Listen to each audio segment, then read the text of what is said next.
1. And then, John Harden brings you Johnny Radio's Happy Hour from 1 to 3. Dave Woloshin and Brett Norsworthy drive you home every afternoon with Sports Time with Wolo and Stats from 3 till 6. And John Rennie wraps up the day with Southern Sports Report from 6 to 7 before we turn things over to Fox Sports Radio to get you through the evening. We also bring you Ole Miss sports, NFL football, and the NCAA basketball tournament. Don't miss anything. Keep your radio locked in right here on Real Sports Talk. Sports 56, 96.1, and 87.7. We are Sports 56, WHBQ Memphis, WIVG-FM Tunica Memphis, and WPG-FLP Memphis. Flynn Broadcasting Stations. It's Johnny Radio's Happy Hour. If you like pina coladas. This hour is brought to you by MemphisFarmers.com. Insurance coverage backed by a local agent and a brand trusted nationwide. We are farmers. MemphisFarmers.com.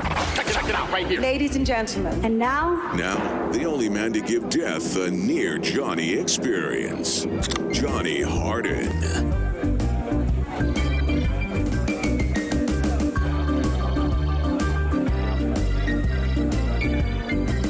Welcome in. Happy hump day to everyone out there.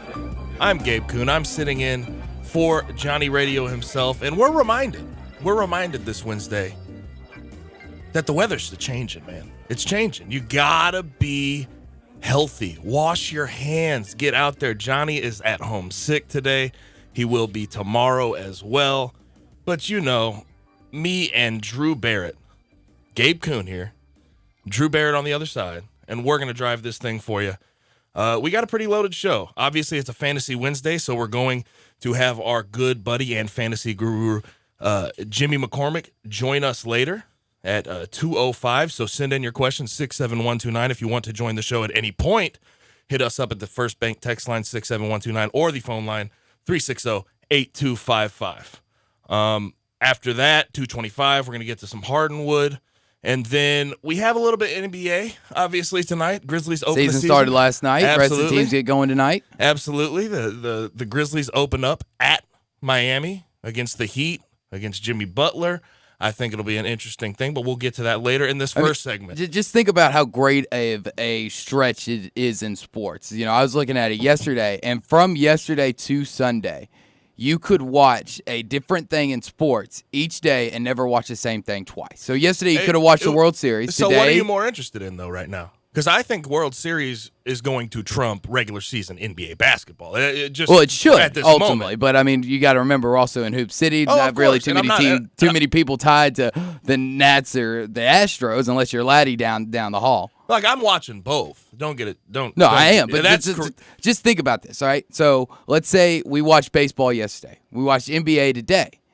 Tomorrow, here in the great city of Memphis, you can go down to the FedEx Forum, watch Tigers versus Christian Brothers. Then Friday, get a little hockey action. Saturday, college football. NFL on Sunday. So many different options. You know And if you're not a hockey fan, you could probably throw in some MLS playoffs in there. You know what it reminds me, though, is that we're on the back half of the football season. You start to wind. Well, it's turning up, but winding down at the same time. And the fact that we're coasting through the rest of football season right now, and there's more distractions. I mean, we've hit the top of the hill. Now we're gonna start going down. Yeah, exactly. And that's always a depressing feeling. But in this opening segment, we have to get to the World Series, and obviously a little bit of MLB news. The Cubs are set to hire David Ross. Obviously, he is a ESPN, as of right now, he is an ESPN analyst. He's a guy that played for them for years, won a World Series with them. And I really think this was sort of the direction they were planning on going. Obviously, the Cubs are probably the most appealing job if you're a manager at this moment. And David Ross obviously was the guy that they were probably going to go after the whole time. He's a former catcher.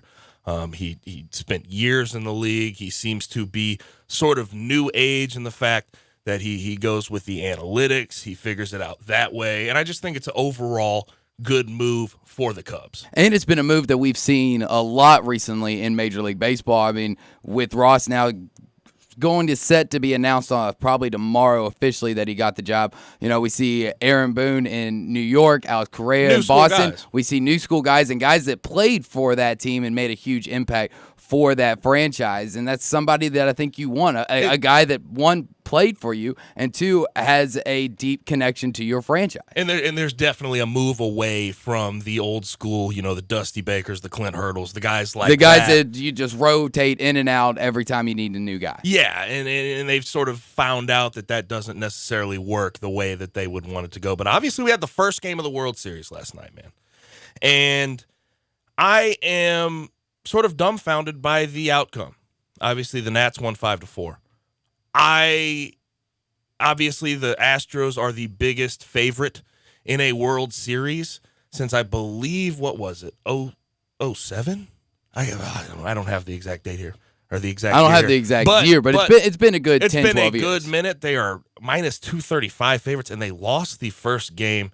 And when you look at what happened last night, it was sort of some magic falling the Nationals' way. You have Garrett Cole, who has not lost a game since May 22nd, lose a game last night. You have a 20-year-old in Juan Soto step up, strike out his first at bat, and then go 3-for-4 with a home run, 3 RBIs, and basically win them a game. It seems sort of magical for this Nats team right now. It really does. I mean, I don't think if you go back and listen to any of the podcasts from when this playoff series started, I don't think a lot of people thought the Nationals would be here, especially with the gauntlet that they had to go through.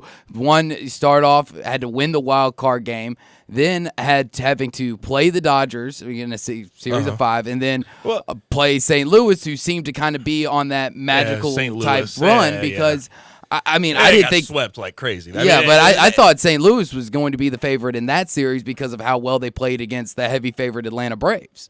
So I think the Nationals have kind of gotten on this magical run. We hear about it all the time when you talk about. I don't think it's to the quite level as the Miracle Mets in 69 or the Weir family of the Pittsburgh Pirates in 71. But I mean, this could be a magical season for a team that we didn't think would ever break through the barrier, especially without Bryce Harper this year, the franchise player that they've had since he was a young pup coming out of high school.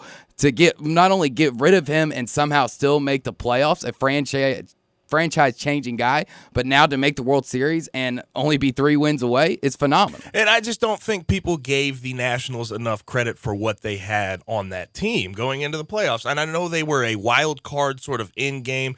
They had to come back on the Brewers to even get to where they're at right now. But that team has a lot. I mean, you talk about starting pitching. You have Max Scherzer, you have Steven Strasburg, obviously. Patrick Corbin, you throw in a lefty. I'm not saying he's a world beater, but he's a guy that can get it done at a high level. And then when you look at the bats, you got Juan Soto, you got Anthony Rendon. I mean, Adam Eaton's not necessarily a world beater either, but he is a guy who can get on base. He's a guy who has a little bit of pop. Trey Turner's a guy who I think underperformed a little bit during the season, but he has a lot of pop, is a really good talent. And I wonder, and it sort of reminds me, and this is sort of an interesting thing, it reminds me of that 2003 Marlins sort of run. They were a huge underdog against that Yankees team with Bernie Williams, with Derek Jeter, with Roger Clemens, Mike Messina, all these guys. And it just sort of seems to me like that. And also another thing, Juan Soto is the youngest player to hit a home run in the World Series since that World Series. Since 2003, when Miguel Cabrera hit a bomb with the then Florida Marlins. And obviously they went on to upset the heavily favored Yankees in that. It sort of reminds me of that. It sort of seems that way to me. You have a lot of young guys that people didn't really believe in all the way through, didn't think they could make this run in the playoffs, and they have. And they've proved them wrong every step of the way. Like Juan Soto is an incredibly young player, incredibly inexperienced when it comes to a playoff baseball. And for him to come out in game 1 on the road against a team so heavily favored like the Astros and go 3-for-4 like that, I'm sorry. Maybe I sound corny, and I probably do. Cliche, all that. But it just seems magical to me right now. No, I completely agree, and I think the Florida Marlins back in the day is a great example. I mean, obviously you had great guys like Miguel Cabrera. I mean, on the mound, who cannot forget D-Train, Dontrelles Willis. I mean, who was just phenomenal. I think he was probably, if my memory serves me right, he was the first guy to really do the crooked hat thing on the mound back in the day, which was cool for 9-year-old me. Rodney, Fernando Rodney's a guy who did that, who does that to this day too. So I mean, maybe that. But they kind of had the cool young flavor going up against the juggernaut of the Yankees. Are in a way. And I think the Nationals can be that way, but I think really when it comes down to it, I think the main reason, and I said this on Sports Time with Wolo and Stats yesterday when we made our World Series picks, is that Nationals bullpen is just so bad, regardless of how great of a pitching you can get out of a Strasburg or a Matt Scherzer. It's going to come down. They're not going to go 9 innings. We don't see that nowadays in baseball. Pitchers just won't go the distance anymore. So can their bullpen keep them in the game, and can their offense take control of the game early enough to keep so where the bullpen won't blow it? And that's exactly what we saw last night. We saw the Nationals bullpen give up a couple runs after Matt Scherzer left the game, but luckily they got the offensive going quick enough into the game to where it didn't cost them. Yeah, and I would say when you look at these two teams, how they're matched up, obviously you look at the Astros fully as a full favorite, and that's why they were in that position. But if you're looking at weaknesses on both teams, I'd have to say the Nationals bullpen is probably the weakness that is glaring. I don't think the Astros have much of a weakness. I really don't. Not a big enough one to really point out and say that could be the difference in the series. Yeah, but the Nationals do. But when you take this game on the road in Game 1, it's just it's sort of demoralizing for the Astros in a way, is because now where you usually would not want to leave doubt in a situation like this, if you're so heavily favored, you would want to take both the games at home. Now you're in a position where you're going to have to fight back. And I think you're in a position where you have to win on the road. Yeah, and I think the Nationals, I think they're capable of winning more games in the series. I'm not saying they're going to win it. Obviously, I'm not saying that, but I do think that this Nationals team does not get the credit that they deserve. I agree with you there. I'm not ready to go ahead and pull the trigger. Let's just see how things go tonight with Strauss and Verlander on the mound, see if that situation is different. And the other thing is just how much, the Astros have a lot of playoff experience comparatively. It makes no sense when you look at the Nationals and what they were able to do last night. They're doing it against people. They're doing it against players that have been there, done that, and have performed at the highest level. And obviously the only guy on the Nationals I can really point at and say has a big sort of playoff pedigree is Steven Strasburg, right? And other than that team is relatively inexperienced. So it's very interesting. John has called in to the First Bank phone line, and he wants to talk about the World Series. John, what's happening? What's up? The greatest show on earth is Johnny Radio's Happy Hour. See, I'm glad you're calling in. I'm glad you're calling in, even though John's out today. Oh, okay, well, great. Now, look, Gabe, the reason I jumped in, man, I did me a little $80 3-pick. What I did was I took New England. Mm-hmm. I took the Nationals last night, money line. Plus, I got SMU tomorrow night, -13. And you had the Nationals money line, huh? Absolutely. Good work. I'm the underdog. Good work. Man. You know that. Did you believe in it? That's what I'll ask. Did you believe in it fully, or was it just because of the plus number that you got? I'm going to tell you why I reached to that conclusion. It was based upon these factors. One is that the Nationals rested. And everybody said, well, it might be rust or whatever. I wasn't concerned. I'd rather take rest any day. Plus, also, they was the hot team. They swept the Cardinals 4-0. Okay? Mm-hmm. Then also, I looked at the pitcher, Cole, and they said he hadn't lost a game since May 22nd. And I was thinking in terms of, overall, the law average is going to get to you. I don't care who you are. Mm-hmm. And, he got a tremendous record, but then I based it on that, and I said, well, I think the Nationals got a puncher's chance of winning this game. And then the money-wise, it was good money laid on, I think it was like 174, whatever it was, with Washington. So I went with that, and the total payout on is just a simple 3-bet, $80 going to pay me $800 if SMU cover them out minus 13. So, I like the underdog. I'm figuring tonight Houston's going to bounce back, of course, because they're back against the wall. They're not going to go, 0-2. Yeah, absolutely. Especially at home. They're still at home. And they're going to have a tough task against Strasburg, but they should get to them. And remember, folks, the number one show in the land is 56 WHBQ with Johnny Radio, Gabe Kuhn, and John Harden. Thank you very much. Oh, thanks, John. Absolutely. See, he talked about the law of averages there with Garrett Cole. He hadn't lost. It's going to since May eventually 20. happen. Well, but damn, when it's that long of that's a ballsy pick he made. I have to give it up for him there because, there's no way going into last night's game that I thought Garrett Cole was going to give up 5 earned runs and lose a game. Just being real. I thought it would be at least real, a no decision. At most, probably a no decision or, 3. I think 3 would be, what a lot of people would have thought.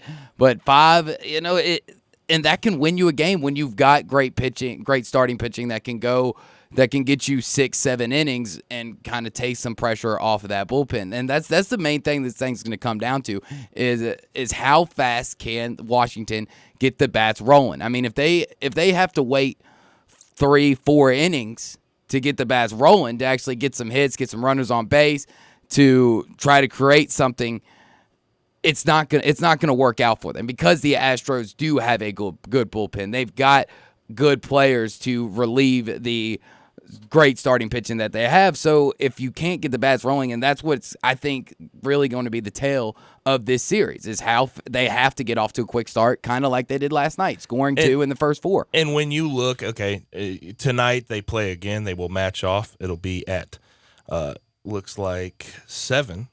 Well, they have 7:07. Last night was 7:08. Yeah, they have the weird start times. I get it. It'll be a matchup of Steven Strasburg versus Justin Verlander, two guys that have been just absolutely lights out during the playoffs in their careers. And I look, if the Nationals can go up 2-0 after tonight, what's the thought process for the rest of the series? That's where I'm at. Because if the Nationals get these 2 in Houston, is there really a chance that you see Houston coming back and winning the entire series? That's where I'm at. I think there's always a chance. Home field advantage isn't always anything. Now, it's something you want to have. You want to have that prize Game 7 at home, which the Astros do have, but this wouldn't be the first series in baseball history that we've seen the road teams dominate. It's happened before, and it's going to happen again. So if I'm the Astros, I get a little worried if you drop tonight. I'm worried. You get worried, right but now. it's not panic time. It's not let's try something different. This isn't going to work, because you still have Game 3, Game 4, and then you come back home. All you got to do is steal. If they can steal, we can steal, and that's kind of the mentality that they've got to have if they drop tonight. And I know Garrett Cole gave up 5 earned runs. Obviously, the guy that you look at on the Nationals is Steven Strasburg. You don't think, I would think personally, the Astros are racked right now, nerve-wracked. I can't imagine that they are very, they're probably confident in their own way. Obviously, they have some distractions. We'll talk about that later in Hardenwood. But with Steven Strasburg on the mound, you have to realize that's tough. This guy is 3-0 in the postseason with a 1.64 ERA in 22 innings, 33 strikeouts in those 22 innings. This is their guy. So, this is the game that they expected. Okay, we're going to have our best chance to win before the series, and now you're already down 1-0.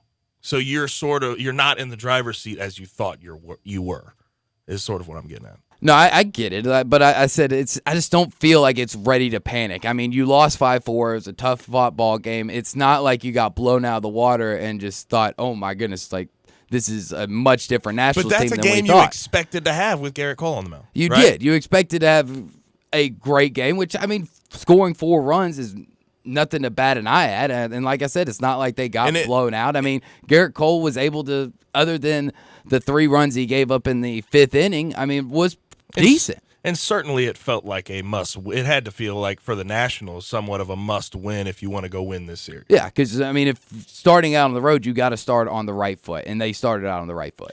But absolutely, we're going to get to a break here. On the other side, we're going to come back with a little NBA, man. A little NBA action. We have the action. Okay, so there was 2 games last night that we will get to. More of the Battle of L.A. I more want to talk about the Lakers and Clippers last night. Very interesting game. 2 honestly hopeful squads coming out of the West Coast, and I really want to get to that. But we will talk about some more on the other side right here on Real Sports Talk. Sports 56, 96.1, 87.7. Take Sports 56 with you on your phone or tablet. Download our official Sports 56 app today. Hi, this is Troy Five Ash, owner of Five Ash Roofing. It is that time of year where the weather is unpredictable, and given the recent storms, it's a good time to discuss insurance claims. So here's a few things you should know. Always hire a local contractor, because if you have a problem with your roof down the road, you want to be able to find him. Never allow anyone to pressure you into signing a contingency contract. They're used as sales tools, making you feel committed, and the truth is, those contracts are not worth the paper they're written on. Be careful of door-knocking salesmen. Some are reputable, but many are not. They canvass the neighborhood and tell everyone to file a claim, working their percentages and not caring if you file a claim, even when they know the likelihood of it being approved is low. Some will even damage your roof, hoping to convince the adjuster it's storm damage. That's fraud, and contractors have gone to jail for that. So do your research and know who you're hiring. Five Ash Roofing, the official roof of the University of Memphis Athletic Department. Fair, honest, and ethical. 367-0050 or memphisroofer.com. Five Ash Roofing, it's what we do. We're here for you. You'll see the dedication in every single step. You'll see it in the smiles, when smiles are hard to get. You'll see it in the little things that add up to success. The caring and passion are the things that we love best. Wolf Chase Limb Brace is your Mid-South provider for orthotics and prosthetics. They are an ABC accredited facility, and their practitioners are ABC certified. At Wolf Chase Limb Brace, their services include artificial limbs, legs and arms, braces of all kinds, and custom molded inserts. You can call them today at 901-507-7821 for their location on Highway 64 in between Germantown Parkway and Appling Road, or visit them at their new location in Jackson, Tennessee. That number is 731-660-5900, or visit them on the web at wolfchaselimbembrace.com. Dedicated our life to yours. Wolf Chase Limb and Brace. Pop the top on your next party. 34 North Cocktails. Available in Memphis now. Great for football grove parties, around the hunting campfire, and when you get home, entertain friends. Pop a premium can of Barrel Thief. Tastes just like an old-fashioned Barrel Thief made with aged bourbon, bitters, a hint of orange, a touch of vanilla, 15% ABV. Then, for you vodka lovers, try Sneaky Pucker, a refreshing lemonade premium vodka cocktail, 12.5% ABV. Made with super premium vodka, lavender, simple syrup, and lemonade. Delicious and smooth. Let the party begin with 34 North Cocktails. For the best lineup of quality, fuel-efficient, and fun-to-drive vehicles, get to Wolf Chase Honda and Wolf Chase Nissan. Over 1,000 new certified and pre-owned vehicles in one great location.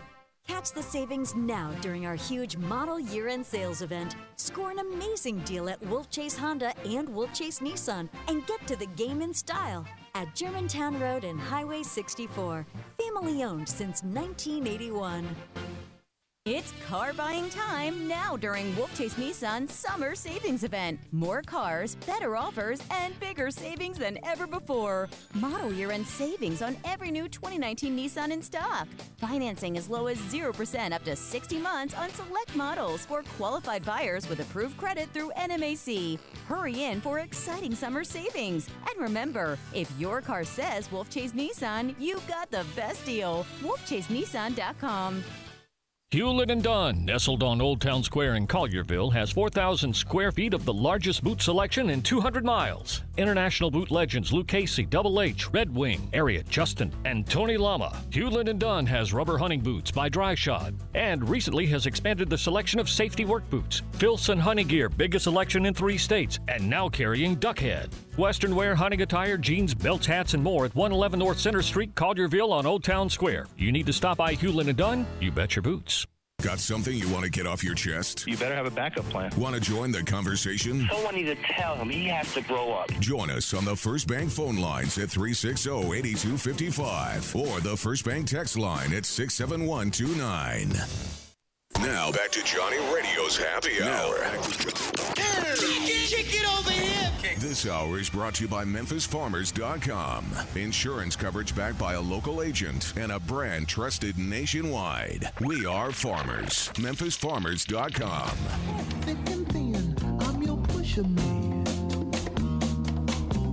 I'm your pusher man. Wash your hands, people. Stay clean, man. Man, I'm gonna get sick. That's what I'm saying. It's that time of year. If you're into flu shots, get them.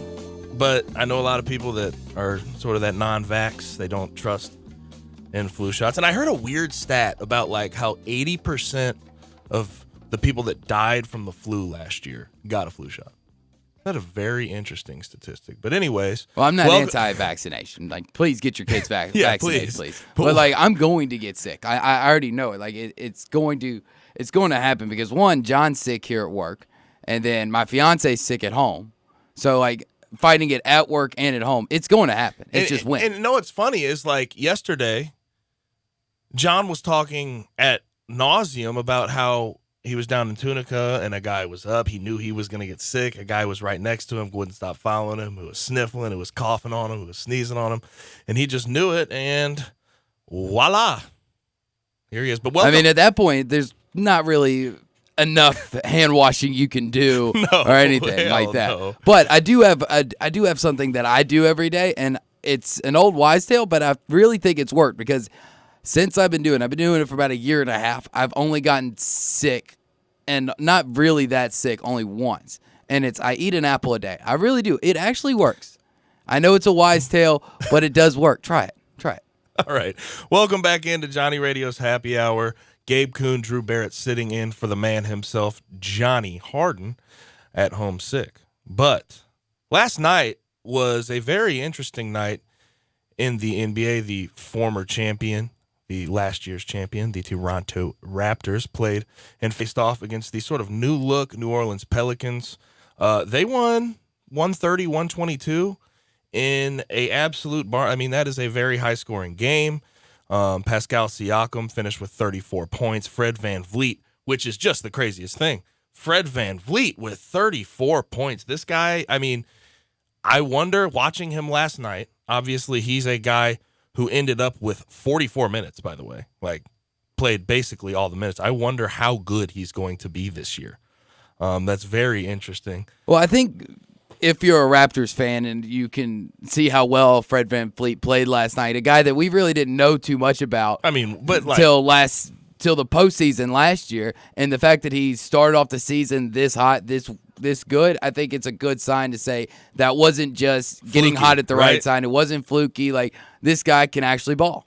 Yeah, and he finished with 34 points on 5 for 7 from 3, and the Raptors basically rolled. But the big game last night, and I don't know if you caught it, Drew, but the Battle of L.A., where the Clippers were the home team but got booed on their way out, which is very, very common.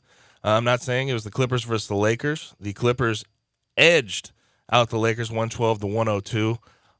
It was the first night, and I don't think LeBron James looked very good. Just to be as honest as possible. 36 minutes, he went 7 for 19 from the field. Obviously, he's near a triple-double regardless. It's 18 points, 9 rebounds, 8 assists because he is LeBron James. But as far as the Lakers go, the big performer of the night was Danny Green, of all people. Danny Green was absolutely unconscious at the end of the third quarter, going 7 for 9 from 3, and actually getting them back to a tie before the fourth quarter started, and was basically their main guy last night. But more than anything, Kawhi Leonard's just he's a killer. He's a straight up killer, and that team, when you look at the Clippers' depth. Johnny called it yesterday. Depth-wise, that team is built to last, and I think they're going to be the better team when we're talking about the two LA teams, especially when Paul George comes back. I think that team will be a very, very obvious favorite for the NBA Finals. Well, there's a reason why right now betting odds and going into the season that they are the betting favorites because the Lakers they are and them were tied. I mean, well, Lakers and them had the same odds. I think the Lakers and I'm going to start with LeBron here. And I know there's been a lot of talk about how, and you just said it, how LeBron didn't look very good. He didn't, and I know national guys like that. have gone off on him. He's going to have nights on his like that. He's coming off an injury from last season. And let's face it, I mean, we talk about anybody else in the NBA with that stat line, there's no way he gets drilled. There's no way a guy going 18 points, 9 rebounds, and 8 assists gets his drilled as badly as LeBron James does for the same stat line just because he's LeBron James. And when you have an average night, let alone to a great night, which is what he basically averages, you're going to get killed. And sticking with the Lakers, they picked up Anthony Davis in the offseason. On paper, that seems like a great addition. He finished with 25, 10, and 5, by the way.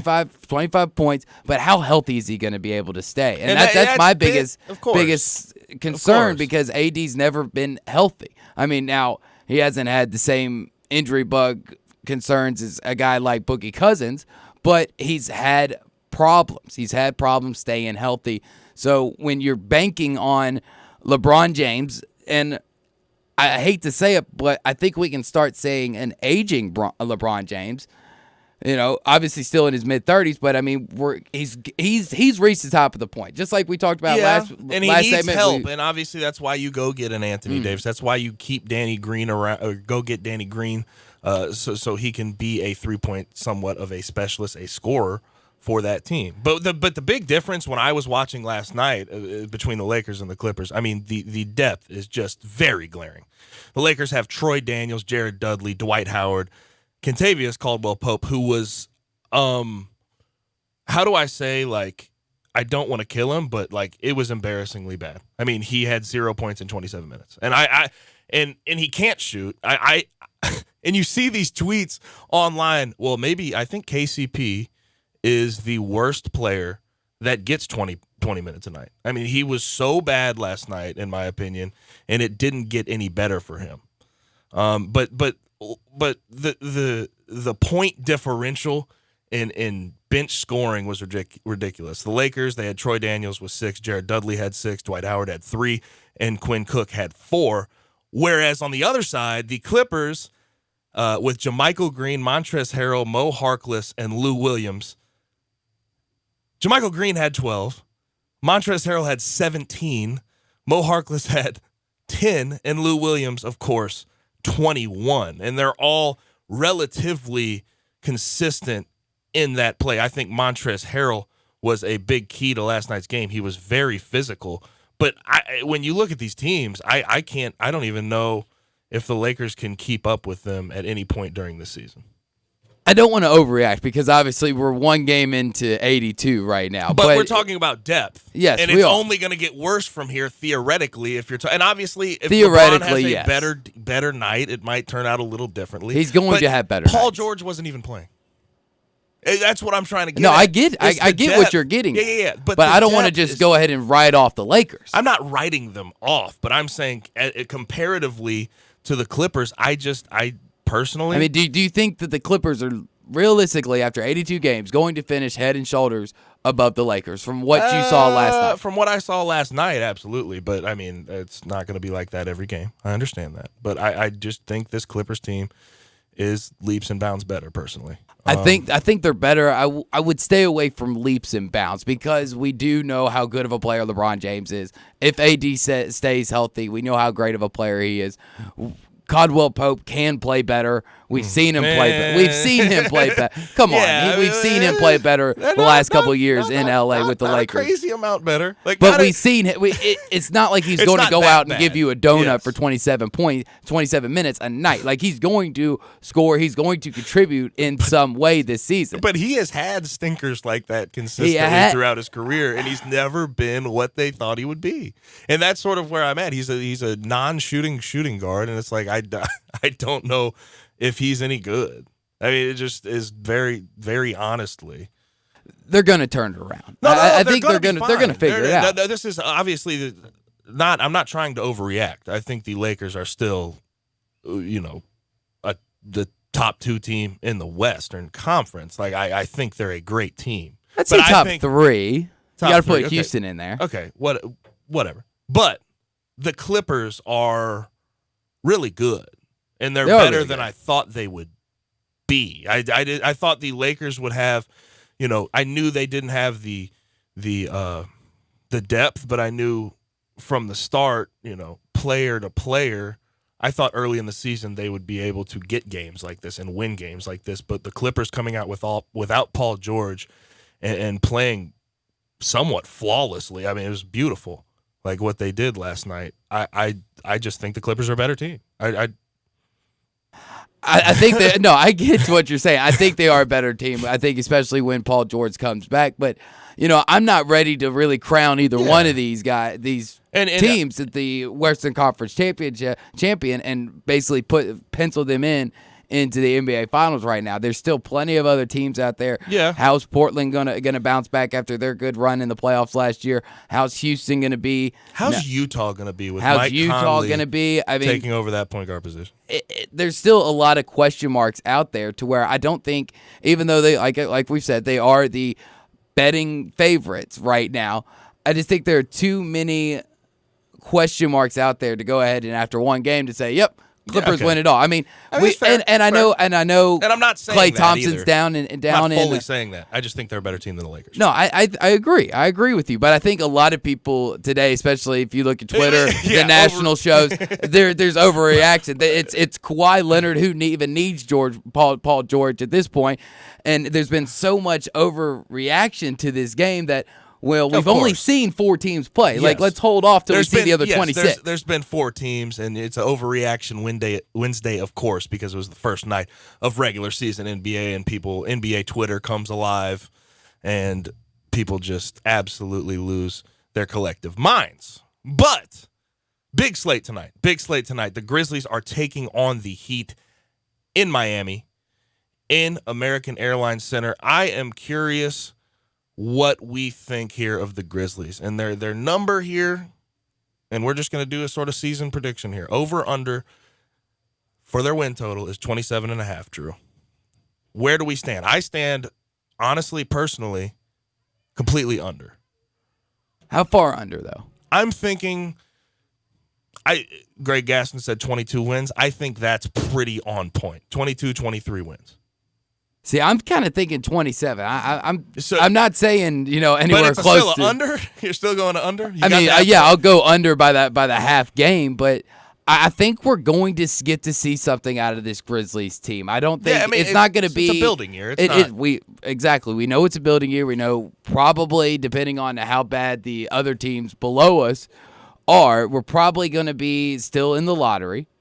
Still probably be somewhere around the 7th worst team, but I think we're going to really see something. This is going to be the future that we're seeing. I think Ja Morant and Jaren Jackson Jr. are going to be good. If Grayson Allen can give you something great, if Jonas Valanciunas can be a veteran presence, it's going to be good. So, I mean, there's a lot of good pieces on this team, and I think there's points in the schedule where you can win a few. And I don't think that if you're a Grizzlies fan out there listening right now, you should want it to be any other way. Because, yes, you want probably want another piece heading into the future, but you also still need to convey that pick to Boston. So let's try to go out there and win. Let's try to get somewhere around the 30-win mark, if not more. I mean, who knows? I'm not. I mean, I know I'm kind of reaching right now. Who knows? But, I mean, this is the year that you want to see something happen. You don't want, if you're a Grizzlies fan, you don't want to be the worst team in the league. You don't want not. And to I don't be think looking at 8. You don't want to be at the end of the season looking up and only having 15 to 18 wins, because that didn't really show you anything for the future. You stood around 27-30. That shows that you have something going. I don't think they're the worst team in the league, but I think they're a bottom 4, especially when you look at their roster. They're just too young. And as far as role players go, they don't really have many of them. They don't really have shooting. But one thing I want to see is Jaren Jackson Jr. alongside Jonas Valanciunas. I want to see how that works out. I think it will be actually a good thing for him. It'll take some of that, banging off of Jaren Jackson Jr. and make sure he won't have to be the big guy, even though he is a 6'11", a 6'11" power forward. I think it'll help him out, but I am curious where this team's going to be at the end of the season. We have a text here asking us, saying, tell us where we can watch the Grizzlies game. It's on Fox Sports Southeast. Yeah, Fox Sports Southeast. It's like it is every game. They do all 82 now. Yeah. And if you have cable, it should be on there. Or just go down to your local watering hole, corner pub, and watch it there. But yeah, it will be on Fox Sports Southeast. I'm not trying to make fun or poke at anyone, but I mean it's been on Fox Sports Southeast for years now. So it has. But I think this is a season that you can get excited for. I don't think that it's just it's a season like we've seen last year or even the year before. 60 games in, though, how excited are Grizzlies fans? You know what I mean? 60 games in, when you have 15 or 16 wins. I think it'd be more than that. I think it's at that point. If you're around the 15 win mark at the 60 game mark, then I think you should be disappointed, because that's not where you want to be. That's not the bright young future that you want to see. If that happens, then obviously Ja Morant is having a rough rookie year. Jaren Jackson Jr. is having kind of a sophomore slump. Brandon Clark hasn't contributed the way that we thought he would during the preseason. Grayson Allen and Tyus Jones don't look like very good offseason pickups. I mean, you can't expect all that much out of Grayson Allen and Tyus Jones. Tyus Jones is sort of a non-turnover point guard. He's not really a scorer necessarily. He sort of manages the game. But he's still a good player. No, he's a good player. But what I'm trying to get at is, regardless of what you think of these guys, this roster put together is not a middle-of-the-pack roster. It's not a world beater. It's a complete bottom of the barrel roster at this point. Obviously, I think Ja Morant can grow into a superstar at some point. I really do. And I think people talk. And also, I want to get this off my chest, too. Get it off. People talk ad nauseum about how, rookie point guards sort of will have their struggles. And I don't think Ja Morant is going to be any different, okay? But I do think he is a little different in the fact that I think his basketball IQ is through the roof. I think he's a guy that will struggle less than a lot of these, top point guards have been when they've come in the league. When you talk about Markelle Fultz, when you talk about Alonzo Ball, I think he will be a better player. We need to see his shooting improve.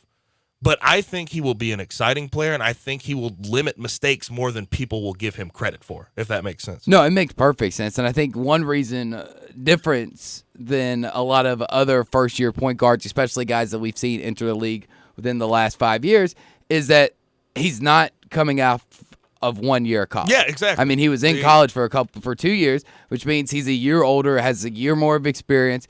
The guy should be better than an 18, 19-year-old. He's 19, but so he should be better than the 18-year-old guy who barely went to a home ec class in college, let alone I think he'll English have his 101. struggles, but I think it will be a lot less of a struggle for him to get used to the NBA game than a normal point guard coming out.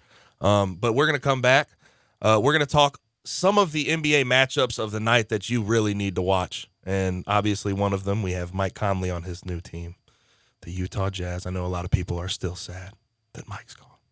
But after that, we have Fantasy Football Wednesday with Jimmy McCormick. Send in your questions right now to 67129. We will get those to him, but we'll be right back to talk some NBA matchups of the night right here on Real Sports Talk. Sports 56, 96.1, and 87.7. Sports 56 now has 2 FM homes. You can now find Real Sports Talk on 96.1 as well as 87.7 on your FM dial. Upgrade your commute at Acura of Memphis. Seize the thrill and test drive one of our award-winning models, each packed with cutting-edge technology, luxurious amenities, and a driving experience that's sure to awaken your inner self. Driving shouldn't be a chore, it should be an adventure. Advance your drive today. Shop our aggressive lease and finance options now. Luxury is waiting at Acura of Memphis, or shop online 24/7. Visit AcuraofMemphis.com. Come Come to Holly Chevrolet in Marion and get end of summer deals. Right now, save over $9,400 off MSRP on the strongest, most advanced Silverado ever. The all-new 2019 Chevy Silverado Double Cab LTZ 71 All-Star Edition. All 2018s must go. Get a 2018 Malibu for as low as $22,995. Stop by today and check out Holly's large selection of new and pre-owned cars, trucks, and SUVs ready for you to enjoy. And at Holly Chevrolet, it's a no-pressure, no-hassle environment. As a matter of fact, there's no badgers and never pay a dock fee. Find new roads at Exit 14 off I-55 in Marion, just 15 minutes from downtown Memphis. HollyChevrolet.com. 2019 Chevy Silverado Double Cab LTZ 71 All-Star, stock number N3607. 2018 Chevy Malibu, stock number N3377. All discounts, rebates, and incentives are included and applied. Must qualify and finance with GM Financial and have a 2005 or newer GM product. Prices do include tax, tag, title, registration. Take delivery by 10/31/19. See dealer for details. AC trouble? Make your first call your last call. Call Air Doctors of Memphis, 901-598-HVAC. Owner Matt Davis is a third-generation full-service air conditioning specialist. Air Doctors of Memphis services all major brands, and labor and parts are guaranteed 100%. Their yearly AC checkup is only $60, and 24-hour emergency service is billed at normal rates. Your comfort is their highest priority. Contact airdoctorsofmemphis.com or call 901-598-HVAC. At Jason's Deli, you can stuff yourself full of great deli food that's healthy, fresh, and best of all, it's not expensive. Jason's Deli is all about choice. Whether you're looking for a gluten-free menu, vegetarian sandwiches, healthy kids' meals, or if you'd like to invent your sandwich via the build-your-own selections, Jason's Deli has you covered. And they only use fresh, wholesome ingredients. Choose from the club and specialty sandwiches, paninis, wraps, soups, salads, pastas, and much more. I love the cleanliness in the restaurant, the hospitality, and of course the cost. They have a huge salad bar and great soups, including Southwest chicken chili, fire roasted tortilla, organic vegetable, tomato basil, and many, many more. And if you're planning an event, their catering department is fantastic and can handle any size party. Go check out Jason's Deli's 4 locations. On Ridgeway in the Park Place Center, that's my favorite, on Germantown Parkway in Cordova, at Poplar and Highland, and on Goodman Road in Olive Branch. The Vault on G.E. Patterson in South Main downtown has all your game day needs with 30 TVs. If your game is not on one of the 20 big screens, then sit in a booth with your own remote. The Vault has game day specials on pitchers, buckets of beer, and great food, which is the best thing about the Vault. This is not your normal sports bar. Chef Dirk Meitzler from On Tour and Cafe 621 has all his favorites like Chicken Newport and his new lobster enchilada. Open for lunch and dinner every day with lunch specials for $12 weekdays with a drink. The Vault on G.E. Patterson in South Main, your downtown place to eat, drink, and watch the game. Now back to Johnny Radio's Happy Hour. Kick it over here. This hour is brought to you by MemphisFarmers.com. Insurance coverage backed by a local agent and a brand trusted nationwide. We are farmers. MemphisFarmers.com. Welcome back in. Johnny Radio's Happy Hour. Gabe Kuhn sitting in for Johnny while he is out sick. Drew Barrett on the other side, driving this bad boy, helping me along. We're just talking, this time of year, man. This time of year gets you down in the dig. You're just moving slower. It gets you, man. It's cold in the morning, slower, man. Then the hot sun in the goes down afternoon. It's dark at like 5 o'clock. Yeah, it's just a low. It's hard to adjust your body.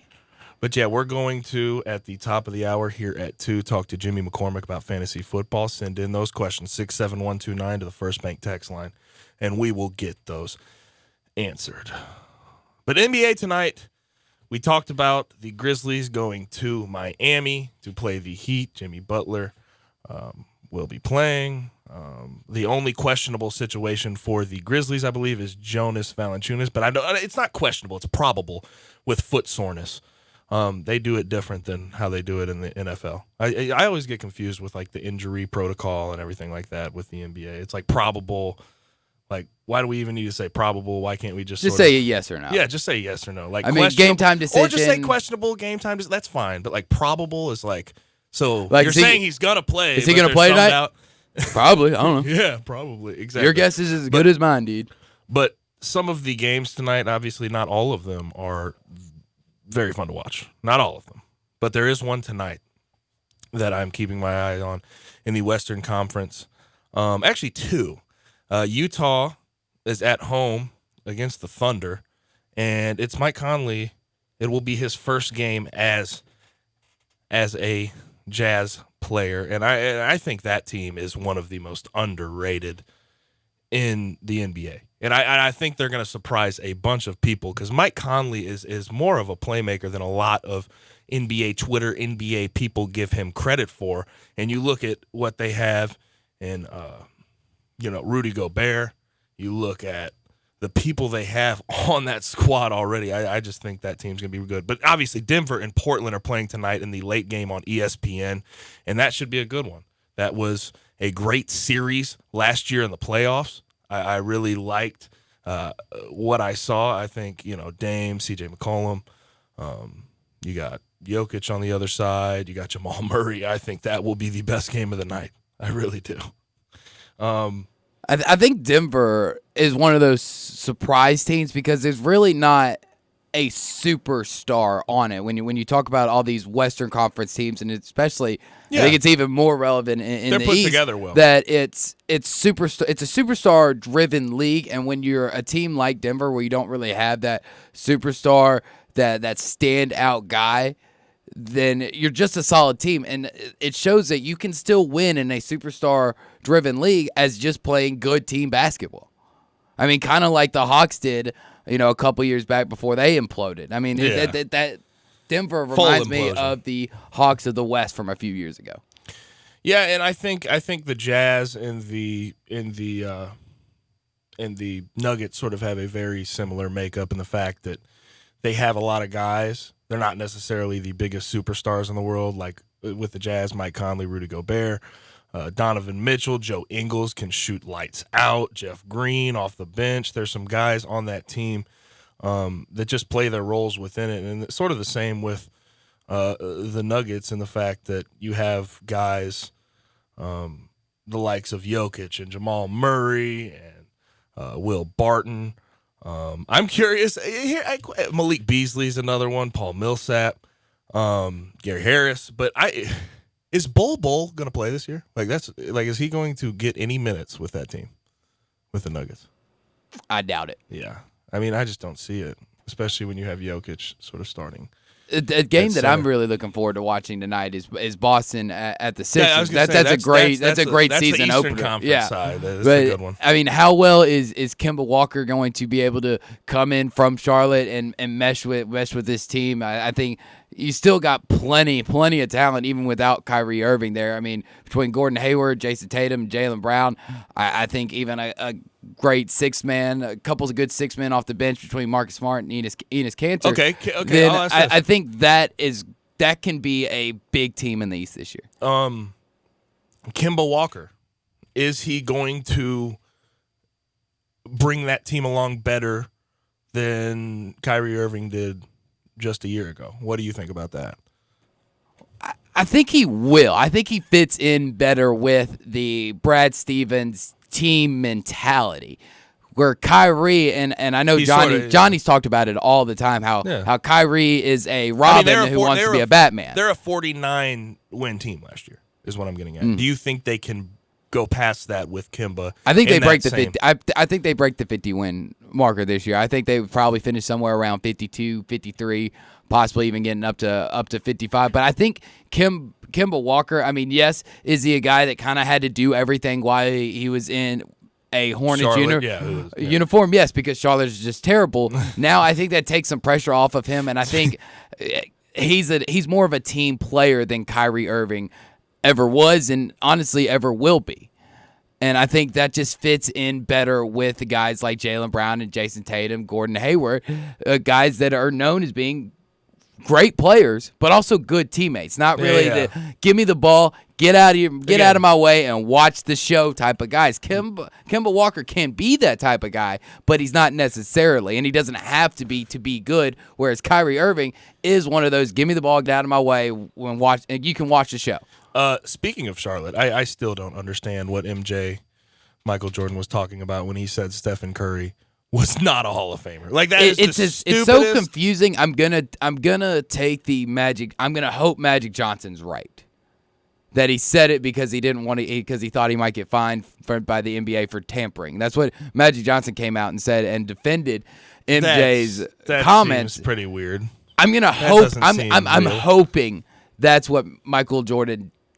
Why Michael Jordan said it? Because if it's not, and he really just doesn't think that he's a Hall of Famer, it makes Michael Jordan look sort old, of an out of touch, and a guy that shouldn't be owning and running an NBA franchise. Well, I mean, I think that's sort of judging by where that writing's already been on the wall. So judging by where that franchise is, I don't think he should be. That should have been sort of known at this point. I mean, if he truly deep down thinks that Steph Curry is not already a Hall of Famer, then he just sounds like an old, angry, get off my lawn type of guy. You couldn't play back in my day type of person. A cloud yeller, a little cloud yelling, maybe. But we got to get to a break, man.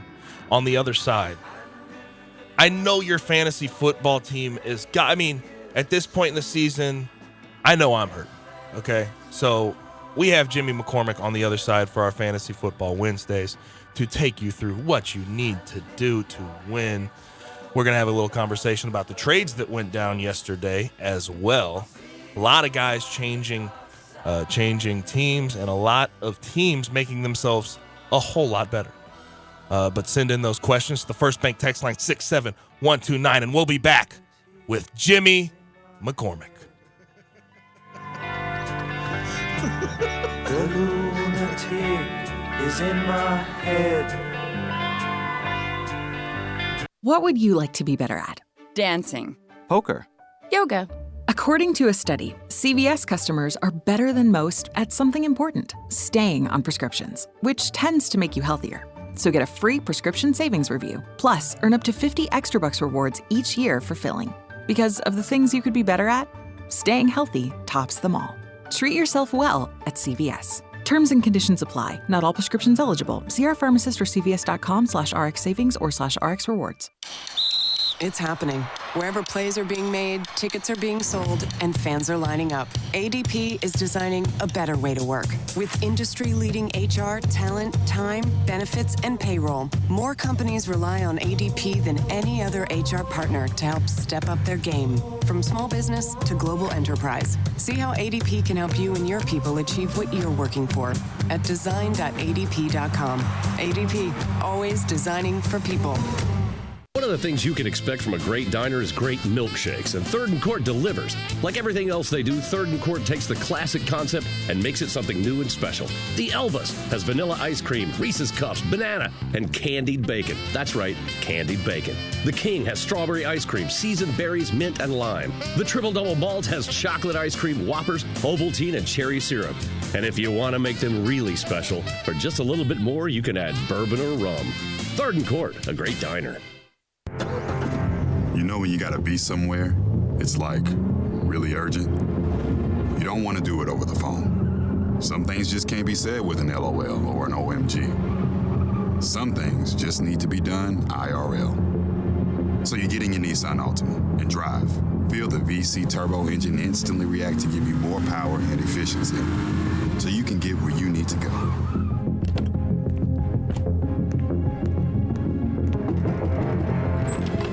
Hey, Eric. What are you doing here? Like. Huh? Your social post. I liked it. Oh, thank you. There's a button for that, right? I do. The Nissan Altima, now offering the most tech-advanced engine in its class. This is tech that helps you be there. This is Nissan Intelligent Mobility. Auto-Pacific segmentation. 2020 Altima Platinum versus latest in-market competitors in the premium midsize class. Available feature. World's first production variable compression turbo engine launched by Nissan Motor Company Limited in 2018. Hi folks, Rob Walker, Infiniti of Memphis, and we've got a new Infiniti crossover vehicle that has raised the standard of comparison to a new level. Imagine having both sports car performance and eco-friendly efficiency on demand working together to empower every driving experience. The result of 20 years of engineering, QX50's award-winning variable compression turbo engine is the world's only engine of its kind. Like two engines in one, it delivers a combination of power and efficiency that is truly in a category all its own, and only Infiniti has it. You'll never sacrifice performance for the sake of efficiency again. And QX50 MSRP starts at only $36,550, which is less than its Acura, Audi, and Mercedes competitors. Add to that QX50's award-winning sumptuous interior, and you have the best combination of performance and comfort in the mid-size crossover segment. MSRP excludes destination charge, tax, title, license, and options. Infinity of Memphis or online at infinityofmemphis.com. Hey Tiger fans, this is John Stacy of the Blue and Gray Show. You can hear Drew Barrett and I talk Tigers with Tigers every Sunday at 5 right here on Sports 66, 96.1, and 87.7. Drew, who do we got in the studio with us this week? This week on the show, John and I are joined in studio by former University of Memphis Tigers wide receiver Joe Craig as we break down the Tulsa game and get you ready for the big AAC matchup against SMU. Thanks, Drew. We'll be here Sunday on Sports 56, 96.1, and 87.7. The Blue and Gray Show, where we talk Tigers with Tigers. We are Sports 56, WHBQ Memphis, WIVG-FM Tunica Memphis, and WPG-FLP Memphis, Flynn Broadcasting Stations. Now back to Johnny Radio's Happy Hour. Kick it over here. This hour is brought to you by your CBD store, your one-stop for all your natural, organic, and non-GMO CBD products, where good health hits home. Here's Johnny Radio himself, John Harden. Shackles, ball and chain. Listen to the whistle of the evening train. You know you bound to. Welcome into hour 2 of Johnny Radio's Happy Hour. Gabe Kuhn here, filling in for John as he recoups at home on this sort of beautiful Wednesday. He will not be in tomorrow either. We will be filling in as well. And by we, I mean Drew Barrett is with me on the other side, driving this bad boy. And momentarily, we will be joined by Jim McCormick to talk all things fantasy football. So send in those questions as soon as possible to 67129 if you would like them to be answered. But yesterday, the NFL, there was a decent amount of trading going on. Obviously, you see some guys move like Emmanuel Sanders. He was moved to the 49ers for draft picks. There was a safety, Quandre Diggs from the Lions, got moved to the Seahawks. It's actually a big, seemingly help for that Seahawks secondary who has been torched at times during this year. And everyone needs to know about the Patriots moves, right? Because they're the Patriots and they just seem to know what's going on at all times. And Mohamed Sanu of the Falcons hightailed it up out of Atlanta and ends up with the New England Patriots. That could be a situation where you find some decent fantasy value. And we're going to talk to Jimmy McCormick about that. And we're efforting him right now. He will be on the line shortly, hopefully. If not, it is what it is. But when you look at some of the value, some of the fantasy situations, Drew, how are you doing fantasy wise this year? Well, technically, I don't play fantasy. I stopped playing this year. This year, I took Peter Edmiston, man. What you got going? Well, I took the year off because I'm one of these people that forgets to check their lineup.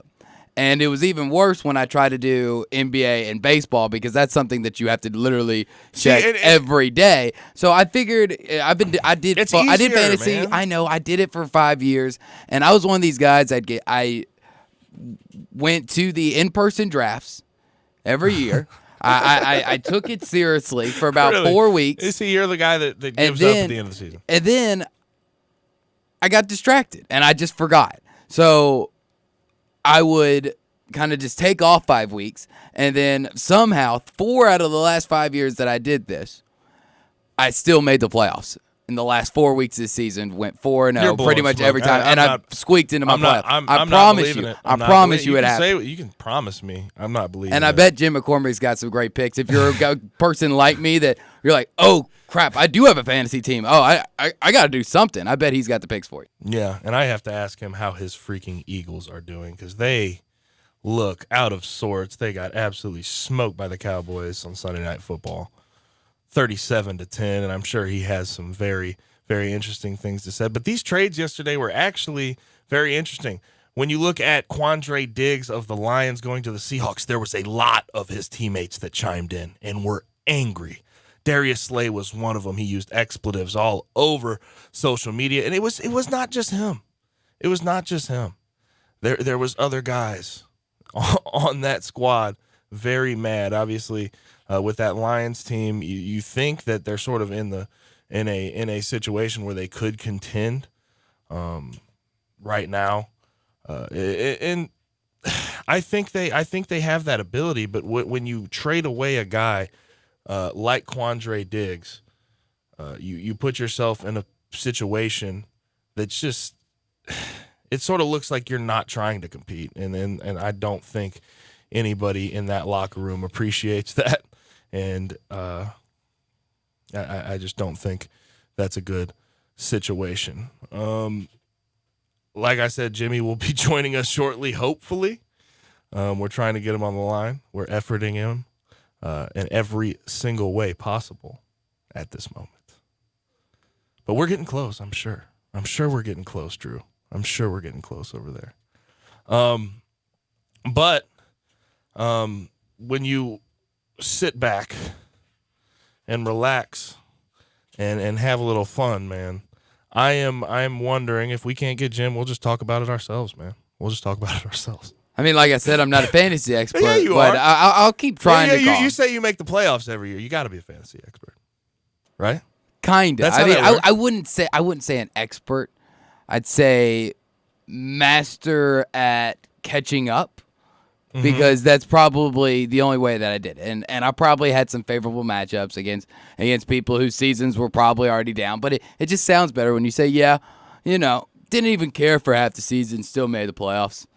It sounds better when you do that, but I probably got really lucky. But I'll keep trying, Jim here real quick. But going to the trade deadline, or into these trades that we've seen, it's a lot more action than what we normally see. We don't normally see this many this quick. I don't remember, right? Well, yeah. Well, the thing is, I think some of these trades are based off of how these teams are doing at the given moment. When you look at Mohamed Sanu, like this is a guy that the Falcons took in years ago to actually help them go win a Super Bowl. He's a guy that they brought in to help sort of alongside Julio Jones, but obviously Calvin Ridley has stepped up with the Falcons, and Sanu has sort of he's played a role, but not a big one. And you see teams starting to tank. Like, it's the weirdest thing in the NFL right now. Like, teams are legitimately going out of their way and tanking. Like, you look at the Dolphins, and that's obviously the biggest example. I would imagine soon the Dolphins would be looking to move a running back. They would be looking to move their guy in Kenyon Drake. They have Mark Walton, who they signed earlier in the season, who was a guy who got arrested multiple times before he got there. But you got to imagine they're going to trade away some of their pieces. Kenyon Drake has not been playing a big role with them as he has in the past. And I could see these tanking teams, especially, the Falcons, the Bengals, the Dolphins, finding a way to move and get draft pieces. And that's what you're going to continue to see, it seems. But yesterday was it was a live day in the NFL that you just do not see all that often. And you talk about, we talked about Mohamed Sanu to the Pats. I think the biggest move made yesterday was Emmanuel Sanders to the 49ers. And that team is without a sort of playmaking wide receiver, and now they have it. This is an undefeated team. This is a team that could potentially win the NFC West. As it stands right now, they're 6-0. They're at the top. They're above the Seahawks. They're above the Rams. And the one piece they seem to be missing was that. Obviously, they haven't asked Jimmy Garoppolo to do much. They really haven't. That defense has been as good as they come. They've had 156 points for them this year and only allowed 64. And that's something that you have not seen out of that team in a long time. It is, but I know that we're going to eventually see them fall. I mean, realistically, as far as talented teams that they've faced and teams that are going to be around the end, the big win at the Rams 2 weeks ago was good. I think, yeah, I'll blame it on the rain. Only 9 points in Washington, but they're going to start eventually playing some better caliber teams. They do have the Rams again up on the schedule later. They got the Ravens start off December at the Saints, Green Bay at home, Seattle to end out the year. Seattle again here in about 3 weeks. 2 matchups against the Cardinals. They're going to start to slip, right? Like this isn't going to be a magical anywhere close to 16-0 team. I mean, I still think think this is a team that's going to be neck and neck with Seattle when it's all said and done. Yeah, but also what they did to the Rams sort of convinces me that they are a legitimate team in that NFC West. So I don't know, but we have some questions here on the text line. Obviously, Jimmy, I don't think we will be getting Jim McCormick today. We're still efforting him, but it's just not looking that way. But we have a question here on the text line. What's up with the San Francisco backfield? I have Breida. Is he going to remain an inconsistent producer? And the way it's been with that San Francisco backfield is sort of the three-headed type of thing with Matt Breida, with Tevin Coleman, and who else is it? It's I'm forgetting the name right now. Well, not three-headed, two-headed more than that. Raheem Mostert was another guy that had a good game early in the season. And I can guarantee that, yes, this will be a situation where you're going to get inconsistent production fantasy-wise out of these running backs. Obviously, their lead back, more or less, is Tevin Coleman. But Tevin Coleman is also a guy that has not really relatively stayed all that. I'm not convinced he can stay that healthy with a big workload like that. So, I mean, Breida, given the right matchup, is definitely a good flex play at times. But he's also a guy that you're not going to find consistent production with. And I think that's sort of how running back has been this year to a certain extent. Even with, like, the big names. You look at, like, a Le'Veon Bell. Like, he has been an inconsistent producer because of the team he's on. It just sort of ends up weird ways every year. Speaking of Le'Veon Bell, we heard earlier this week, or possibly even the end of last week, Melvin Gordon coming out saying holding out was a bad idea. Does Le'Veon Bell finally flip the switch and say that, yeah, it probably didn't work out due to the fact that, one, I lost the year of playing, I lost money, and then I signed for less money than what I would have gotten if I would have just played in Pittsburgh. I think it worked for Le'Veon. Did it really? Yeah. But he's in New York. He's with the Jets. He's with Broadway Sam. I mean, he's got. It's not like he's really made his chances of winning a championship better. Well, no, but when you're talking about 4 years, $52 million and 61 as a max value, like that sort of. I mean, of course he wants to win, but the situation. What's winning nowadays in today's NFL and in today's get to the playoffs? Let me finish. Okay. In today's professional sports society, in today the way the money is and how big of the money is a successful winning career determined by rings, or is it determined by the bank account? Because I feel like it's winning. It's slowly the Charlie Sheen type of winning. It's bank account. That's the way that it's going now, and I don't know if a lot of players really have the drive to win championships as long as they're getting paid. I don't know, because Le'Veon obviously was looking for his money. Okay, that's very clear. But at the same time, I don't think he's going to the Jets and saying we have no chance of winning. That's a young team. But they don't have a chance of winning. I mean, did you see what Sam Darnold did on Monday Night Football? Did you watch Monday Night Football? Well, do you know about the Patriots? Like what the Patriots defense? Yeah, I know who the Patriots are. They're pretty good. I think they've won. I think they've won a time or two lately. Their defense has been absolutely insane, and I thought it was hilarious the Sea Ghosts thing that they had on mic'd up with him. But you want to talk about fantasy performance, by the way? Patriots defense is like, what? Like, they are winning people games. They have 1 week. 1 week where they scored less than double digits, and that was week 1 against Pittsburgh, and they gave up 3 points and had an interception, and it was 7. Like, besides that, they've had 35, 14, 23, 15, 28, 23. Like, this is almost to the point where you might go and trade and try to find some. Obviously, you're not trading your big value guys to go get a defense, but shoot, man, if you have if you're surplused at a position, why not? Why not go get the Patriots defense at this point? How they're performing at this, like, it's ridiculous. 5 turnovers the other night against the Jets. 5. But back to the conversation, I think that team's young enough to where Le'Veon thought that eventually they would win. I don't think by any stretch he was thinking this year they're going to come out and be a playoff team. But I think eventually. But he seriously looked at what the Jets have. Not just what the Jets have, but what the Jets have always been, and thought, in 5 years, we can be, in the next 5 years, because that's what he signed for. Okay, yeah. That they're not only going to be a Super Bowl contending team, they're going to win it. He literally sat down and thought, I got a better chance with New York than I did with Pittsburgh. I mean, because it just feels like it's all about the money, man. It is. And I know the money's a lot, but I mean, whatever happened to playing to win the game? And it seems like a lot of these big name guys. I mean, and not to just point out, I agree. Go after a guy like AB. I mean, obviously, what he's done off the field has been atrocious, and I don't even want to get into that, but it seems to be more about how much money can I put in my pocket instead of creating a legacy for themselves, instead of creating a career with the team, with being a franchise type guy and going out there and doing it all for the team to reach a common goal to win a Super Bowl, probably definitely one of the top 3 championships in the world. Whatever happened to that? Like, why is it all about the money? And that's just the thing where it turns out to be. I know, a lot of money. Do what's best for you. I understand, but at some point you want to win a championship, right? That's got to be important to you.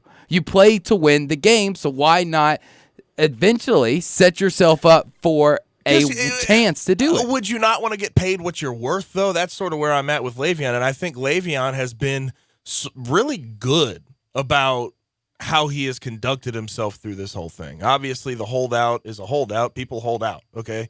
That's just the nature of the beast. You want to get your money, so you hold out. Melvin Gordon did it. I don't think he bet on himself correctly. I don't think he should have. I don't think he's near the player Le'Veon And Melvin Gordon didn't have the same amount of money in the bank. He didn't have anything. He didn't have the reserves left over that Le'Veon Bell did. But the understanding of this is not everyone's Tom Brady. Not everyone's going to settle for the money below what they're worth just so they can go win championships. But if you're Le'Veon Bell, don't you at least consider it to go maybe not take a max deal, maybe not get the max that you can get at your position. Take the second tier. Take. I mean, I'm talking $5 million for a Super Bowl. Would you trade $5 million for a Super Bowl? I'm not even saying a year. I'm saying over and the length of the contract. $5 million. That's worth a Super Bowl ring. I don't know, man. Well, you're talking about 4 years, $52 million. I'm taking it no matter where it is. If I'm a Super Bowl contending team and I gave you 4 years, 47. It's not exactly a max contract, but you're going to turn that down. But I can win you a ring, man. I've never been in that situation. I know, but how would you react? I can't really look. It's a deeper issue with running backs because you're talking about. I know only so many hits, many times he's going to be on the field. The CBA right now, it's a 5-year rookie contract, and like these guys, and normal running backs don't last. But maybe the longest we'll see is like a 10-year running back, right? And that's ridiculously long. Like Frank Gore is on like season 35. Yeah, or something but look at his production though. It's fell off. He's not getting paid the same as he did. So while you're in your prime, I agree with Le'Veon wholeheartedly. Go get your money because you're not going to get it at any other point. You know what I mean? So like if you just settle with the Steelers and they pay you 4 years, $30 million, like you're not getting your worth. And I think but that's you're the also biggest getting issue. a chance to do what you're playing the game to do. You play to win the game. And that's what guys should have done. I mean, I'm not saying if money's more important to you, that's wrong. I'm not saying that. What I'm saying is at some point it would be nice to see people that would want or have we see a few their of them. mindset Tom Brady more is the on main winning. one. Yes. Tom Brady's the main one. Now, obviously, when you got Janelle at home raking in twice as much money as you, that's a different story. But like, it just seems like, and like you said, you can only take so many hits. You only have so many runs in you.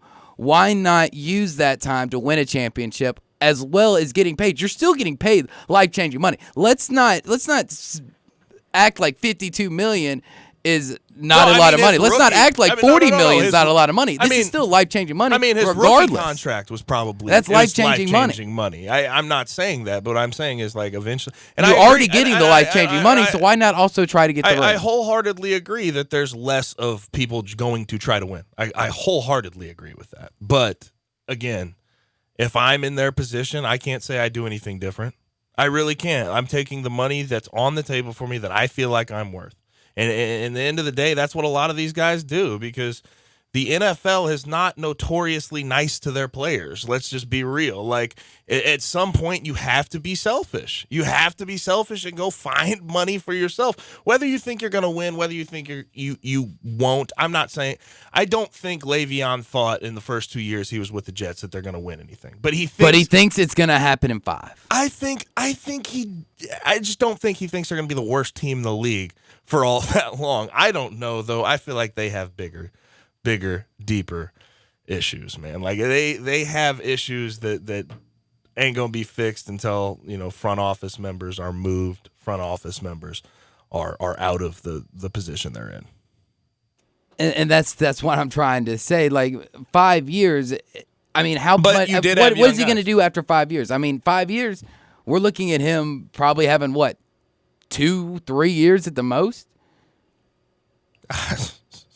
I think if he even makes it to the end of his contract, for how long he's already been in the league. At this pace, with like how he's getting battered, with how he's being used, with how he has to be the only player on that team that can really produce offense, like I can't really see him getting.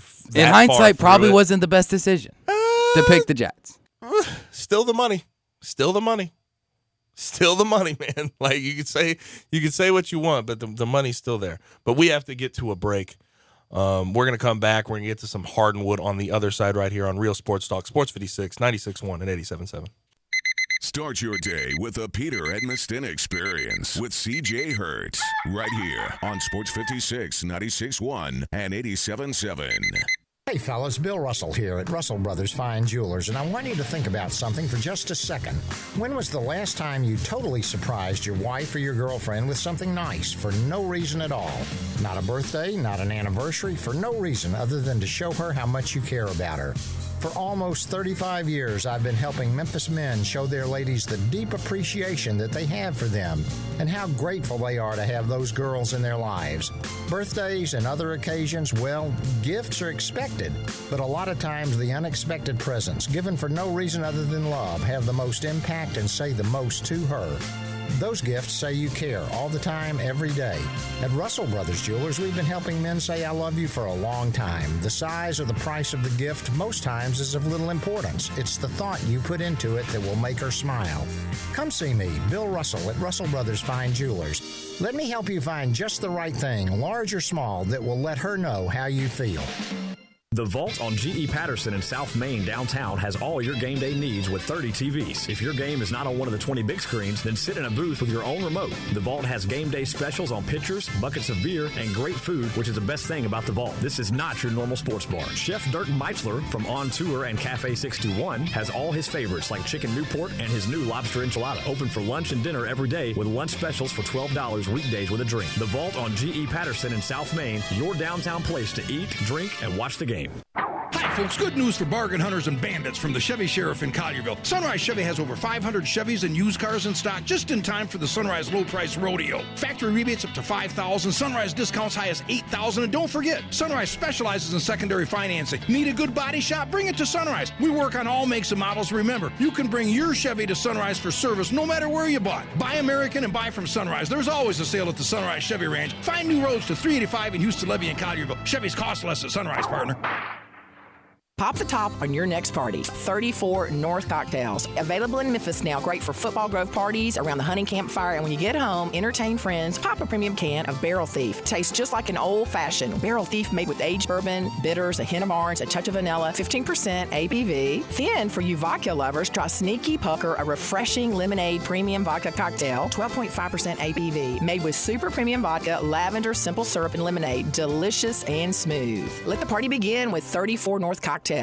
Did you learn your ABCs when you were a kid? Well, as a grown-up, it's time to learn your CBDs, as in CBD edibles, oil tincture, pain cream, and beauty products. All found at your CBD store, with 3 locations: Poplar Avenue, North Germantown Parkway, and Goodman Road East. You'll find all natural, organic, and non-GMO products. Need to learn more? Your CBD store has a knowledgeable and friendly staff that can answer questions, help with choices, and put you at ease about your CBDs. Your CBD store, with 3 locations: Poplar Avenue, Cordova, and South Haven. Your CBD store, making it as easy for you as ABC CBD.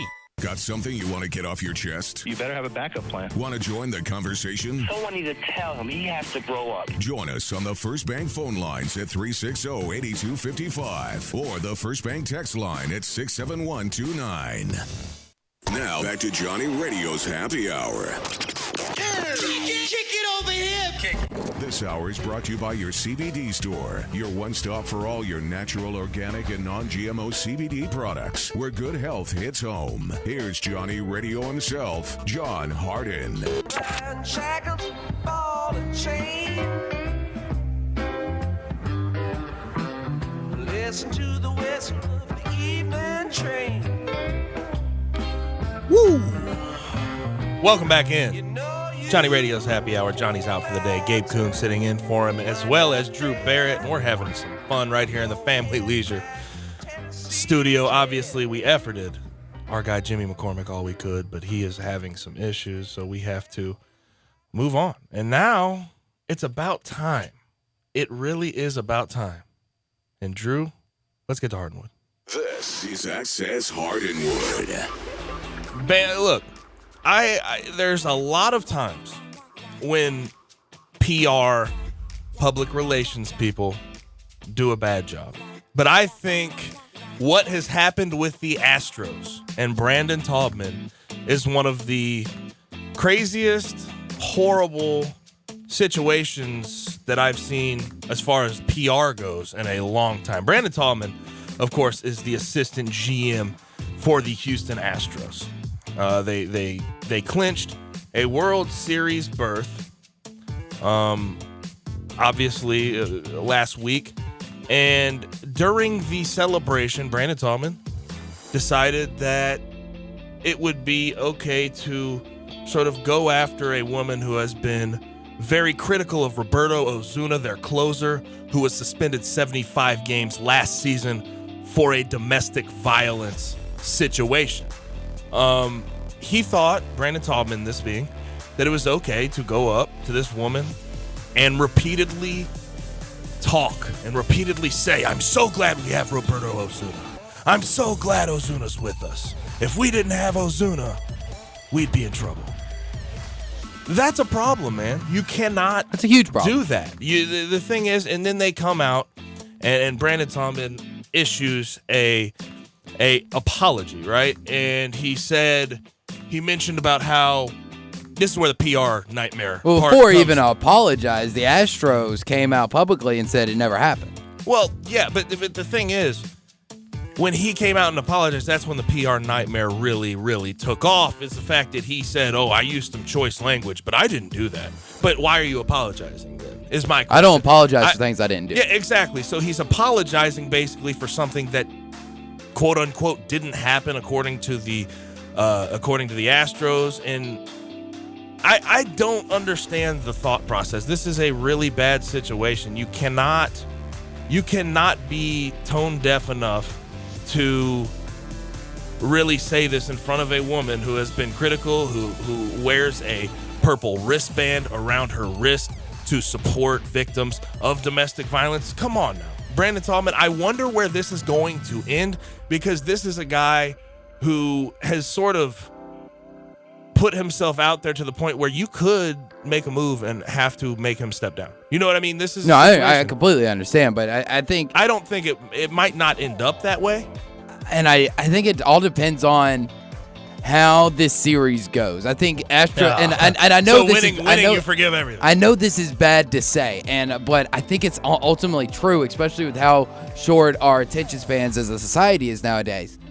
Astros win the series. That's the story. That's all we remember from this whole thing. We don't remember his comments, and as ugly as they were, we don't remember it because the Astros won. But he apparently didn't mean it that way. I don't. But the thing is, I don't know how anybody should take it that way when basically everyone knows the only way you got him is because he got suspended for so long and picked him up off waivers because of domestic. Because he was a woman beater. I mean, there's no better, easier way to say that.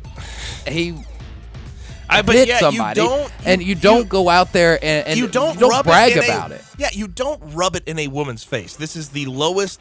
One, it was a PR nightmare for them to pick him up in the first place. Yeah, because then you have to come out and say, we don't support his actions, but we're here for second chances type of thing, when realistically, it's not about giving the guy a second chance. It's not about rehabilitating him like teams like to try to spin it, and they do it in every league. It's not about that. It's about that he's a really good player. He can help us win. I really don't care what he does personally. And you see a lot of that in sports in general. I mean, that's just how it works at times. It's kind of sick, but at the same time, don't go rub it in. Like, Brandon Tallman, you should be ashamed of yourself. And I think if he had a genuine apology about it, accepted it, say, hey, I had a little too much bubbly in me in the celebration. I got too caught up in the moment. I mean, make up an excuse like that. How bad do you look if you go out and say that you actually did it? Well, we know that he actually did it. There's some people I don't think that the SI reporters and the multiple other reporters that have come out in support of her saying that yes, this actually happened are going to put their jobs on the line to go after an assistant GM. Yeah, I mean they're realistic journalists. They do this for a job, and they know for a fact that they're going to have to deal with him and the Astros organization and every other organization in Major League Baseball. Yeah. So why risk your reputation and getting stories not only with the Astros but for the rest every other team in Major League Baseball if it didn't happen? And so I know for a fact it happened. Yeah. So the best thing for him to save face right now is to come out and say, make up an excuse. Had a little too much bubbly during the game. I was in the moment of it. Who likes excuses? Who takes excuses well is what I'm trying to get at. Like, there's easier ways to save face here than just deny it. I just don't know because we know what happened. Save face fully is what I'm trying to get at. I don't lying about something. I think always just makes it worse. Just own up to it. Say I'm sorry. I shouldn't have said that. That was very insensitive of me.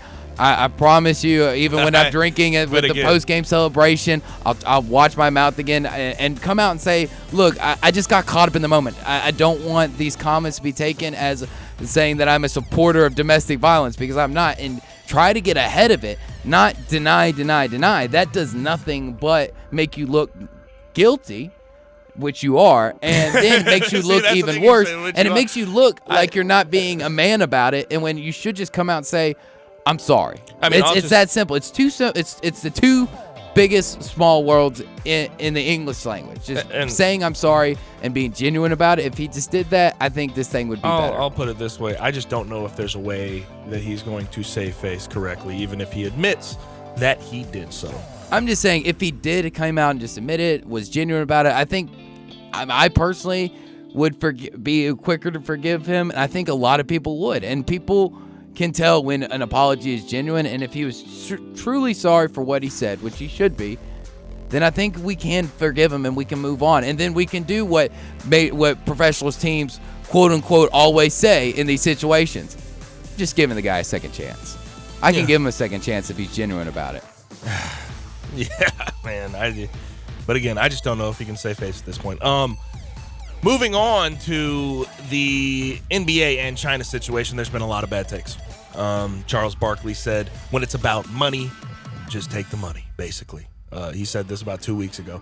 LeBron James said he didn't think Daryl Morey thought about the ramifications that Daryl Morey's tweet about freeing Hong Kong and democracy would cause. He didn't realize, according to LeBron, the ramifications, and he said, quote unquote, that he thought it was selfish. Now, finally, I think we have a at least decent take on the situation. Shaquille O'Neal came out yesterday on TNT when asked about the Daryl Morey and China situation.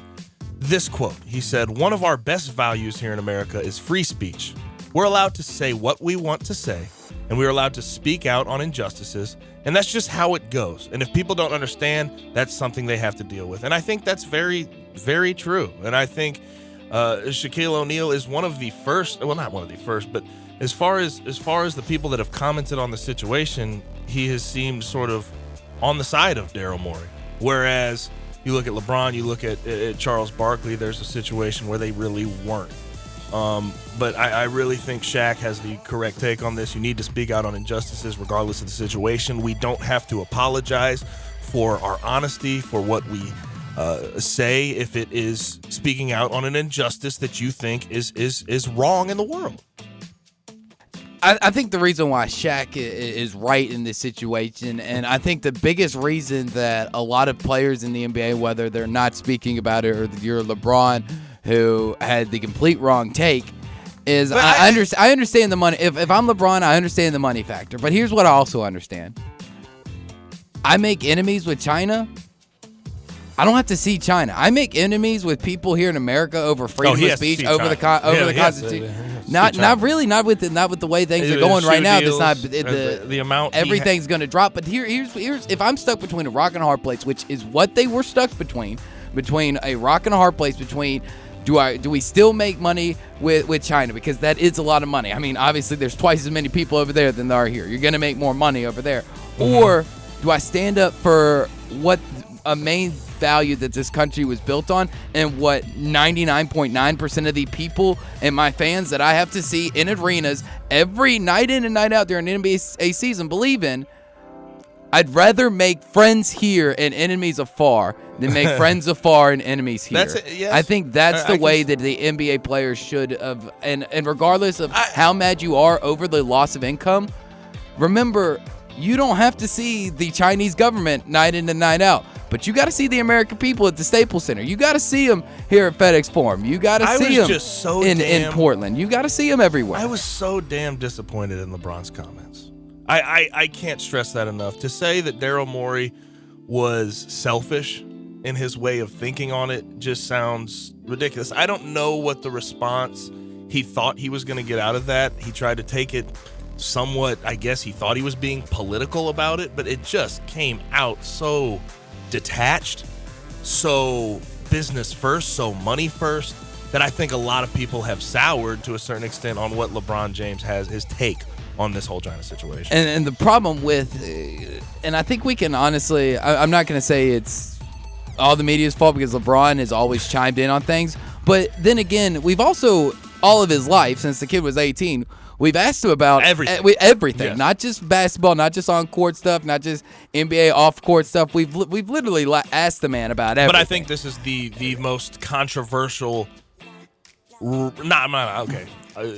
tough take that he has had on a political situation. And the reason why is because this is the first controversy and the first political take that he's actually been in the middle of. This is the first situation he's been in the middle of. He's had choice words about the president. He's said those things. Those things never affected his bottom line. Those things never affected the money in his pocket. Them, is what I'm trying to say. Political things. He's been in the middle of political situations before, but this one just is different. And his response to the whole situation was weird. I like Shaquille O'Neal coming out and at least supporting Daryl Morey in the fact that, yes, dude, you're allowed to say what you want to say. There's ramifications to it, especially business-wise.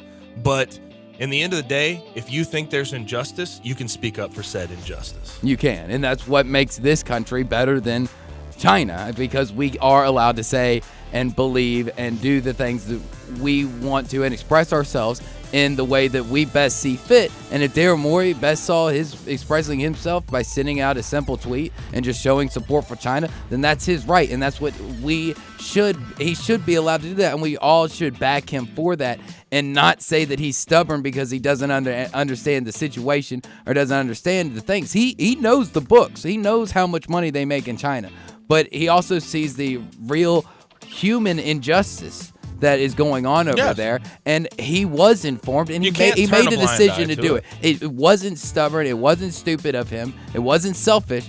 It was what if that's what he really wanted to tweet out and really show that he supported it, then that's his right. It doesn't make him stupid to do it.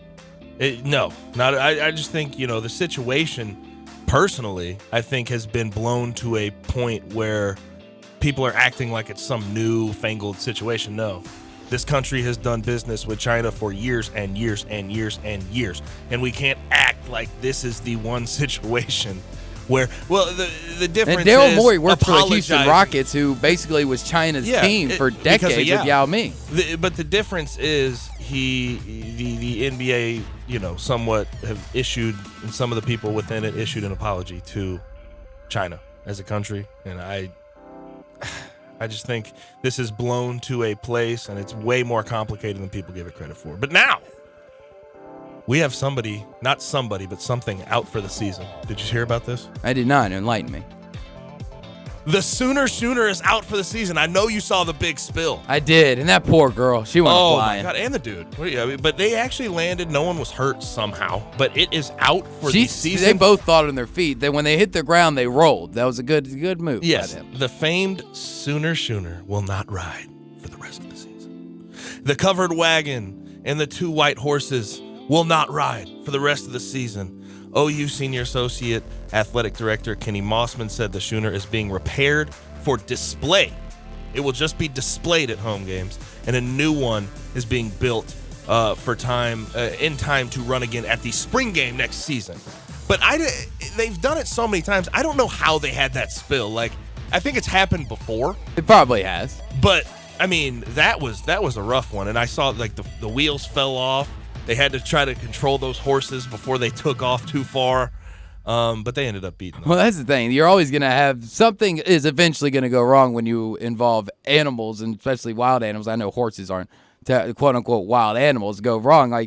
You see at least once a year we get a video from Colorado of Ralphie dragging one of those poor students. We see these things happen all the time. Did you see do you know what the horses' names are? Trivia question. Is it Boomer? Okay, there's 2 of them. And Sooner? Wow. You did it. And you didn't even know. You don't even have it pulled up, I don't. Man. Wow. Good for you, man. I have a 5th grade education on Oklahoma right there, don't I? That's an education right there. But we're going to come back. We'll probably have a pick for you, and we'll preview what the Grizzlies are taking on in the Heat when we come back. Right here on Real Sports Talk, Sports 56, 96.1 and 87.7. Listen online anywhere, anytime at sports56whbq.com. Come to Holly Chevrolet in Marion and get end-of-summer deals. Right now, save over $9,400 off MSRP on the strongest, most advanced Silverado ever. The all-new 2019 Chevy Silverado Double Cab LTZ 71 All-Star Edition. All 2018s must go. Get a 2018 Malibu for as low as $22,995. Stop by today and check out Holly's large selection of new and pre-owned cars, trucks, and SUVs ready for you to enjoy. And at Holly Chevrolet, it's a no-pressure, no-hassle environment. As a matter of fact, there's no badgers and never pay a dock fee. Find new roads at Exit 14 off I-55 in Marion, just 15 minutes from downtown Memphis.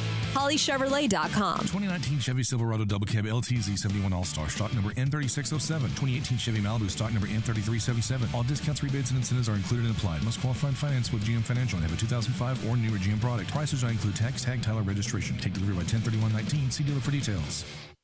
Right now, the Home Depot makes replacing your old carpet easy with more styles and colors to choose from. There's no better time to buy with free installation on any carpet purchase of $499 or more, all by licensed local pros. Backed for life. Today is the day for doing and saving with free carpet installation only at the Home Depot. More saving, more doing. For a limited time, $4.99 minimum purchase required. Typically $6.99. For license information, visit homedepot.com/license numbers. Valid through November 6, 2019. And now more Straight Talk from Straight Talk. The big wireless guys try to saddle you with expensive wireless plans because that's how they earn big commissions. Saddled? What am I, a horse? No, you are not. That's why with Straight Talk Wireless, you get our unlimited plan for just $45 a month with 25 gigs at high speeds. No contract, no saddle. Oh, like a wild wireless stallion. Uh-huh, sure. Switch today and get America's best networks for up to half the cost. Straight Talk Wireless, everything for less. Savings may vary. See straighttalk.com. Fall is fast approaching, and you know what that means. Time to start thinking about covering your pool. The best way to protect your pool, your loved ones, and your pocketbook is with a safety pool cover. Mario's Pools on Exeter and Germantown has the best advertised price on all pool safety covers, solid and mesh. Keep your pool looking great year after year. A safety cover requires less maintenance, saves money on chemicals and water, prevents standing water, and extends the life of your liner. Call Mario's Pools at 552-3399. That's 552-3399. Or just walk in and see him in Germantown on Exeter Road. Plus, he specializes in pool closings. Mario's has an A rating with the Better Business Bureau. Check out his reviews on Facebook. Protect your investment. Call Mario's Pools today. 552-3399. By now, everybody in Memphis knows that Sunrise on Jefferson offers the best breakfast in Memphis. But what you might not know is Sunrise also offers a fantastic lunch menu. The mouth-watering bacon cheeseburger, because everything is better with bacon. The grilled chicken sandwich, also with bacon. The turkey sandwich with, you guessed it, bacon. And of course, the BLT, because sometimes bacon just has to be the star. Come to Sunrise for a delicious lunch, now with extra added bacon goodness. Bacon and Sunrise, made for each other. Hewlett & Dunn, nestled on Old Town Square in Collierville, has 4,000 square feet of the largest boot selection in 200 miles. International boot legends Lucchese, Double H, Red Wing, Ariat, Justin, and Tony Lama. Hewlett & Dunn has rubber hunting boots by Dry Shod, and recently has expanded the selection of safety work boots. Filson Hunting Gear, biggest selection in 3 states, and now carrying Duckhead. Western wear, hunting attire, jeans, belts, hats, and more at 111 North Center Street, Collierville on Old Town Square. You need to stop by Hewlett & Dunn? You bet your boots. Now back to Johnny Radio's Happy Hour. Let's go! This hour is brought to you by your CBD store, your one-stop for all your natural, organic, and non-GMO CBD products, where good health hits home. Here's Johnny Radio himself, John Harden.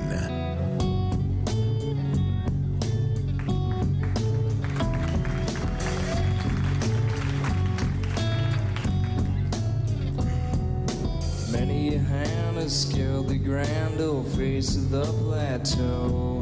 Some belong to strangers and some to folks you know. Holy Ghost and talk show hosts are planted in the sand to beautify the foothills, shake the many hands. There's nothing on the top but a bucket and a mop and an illustrated book about birds. You see a lot up there, but don't be scared. Who needs Jackson when you got words? Welcome back in to this last final segment of the day. Wolo and Stats are going to bring you home from 3 to 6 after me and Drew get off these airwaves for the day. But we have a pick, and I really, I'm curious. Is it going to be the perfect storm for the Tigers in Week 10 against SMU to be on College Game Day? Now, obviously, you have games that week that are very intriguing. You have Utah, Washington. You have Florida, Georgia, and Jacksonville. But Florida's been on there before. Twice. At Florida and then at LSU. I just don't think Utah, They've already Washington, been to Athens. I'm not sure that Utah, Washington is the most intriguing matchup when you look at it as far as, what Washington has done this year. They just got beat by Oregon. They were ranked 25. They dropped out of the rankings. Now a 3-loss team. Yeah, and it will be at Washington. So if Memphis can win this week, get into the AP top 25, get that ranking next to their name. They should. I mean, right now, if you continue going by votes, they're 26. 26. I mean, all we need is somebody in the top. My biggest pet peeve. So all we need is somebody from 20 to 25 to lose, which should happen. Yes. So if they handle their business at Tulsa, they ought to be in the top 25. You're going to have sort of the biggest game in the American Athletic Conference to date in the year. And I think regardless of the situation, it's going to be a primetime game, 2:30 or 6:30 on ABC. But I'm wondering, Drew, I think it might be, given the slate of college football games that week, it might be the perfect storm for them to end up in Memphis. I agree with you. I think it is probably the best chance that the Tigers have had in a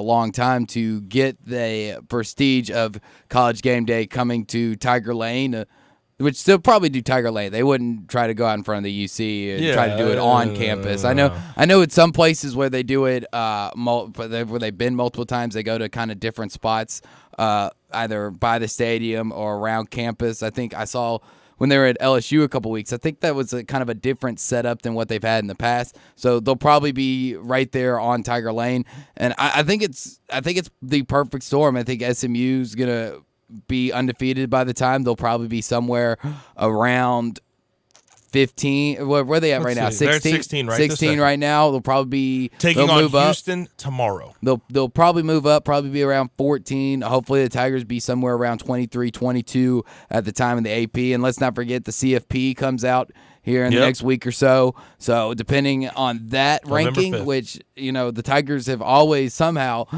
when they've been in the CFP, have always been looked more favorably at by the College Football Playoff Committee than by the AP voters themselves. So that'll be the rankings that we go off, but hopefully by then, hopefully the CFP poll is out at that point. So you're right. It hasn't really been this close, though. You know what I mean? This, as far as the matchups go. Yeah, I mean, we've had it in the last couple years where we've had the talks, we've had the ABC games, we've had the talks of that maybe this could be it, but it seems like there's always that matchup out there that always seems to get us. And right now, especially with Georgia and Florida both now having one loss, having been to Georgia, having been to Florida, I know it's in Gainesville. Somebody's going to say, well, it's a neutral site, it's a different spot.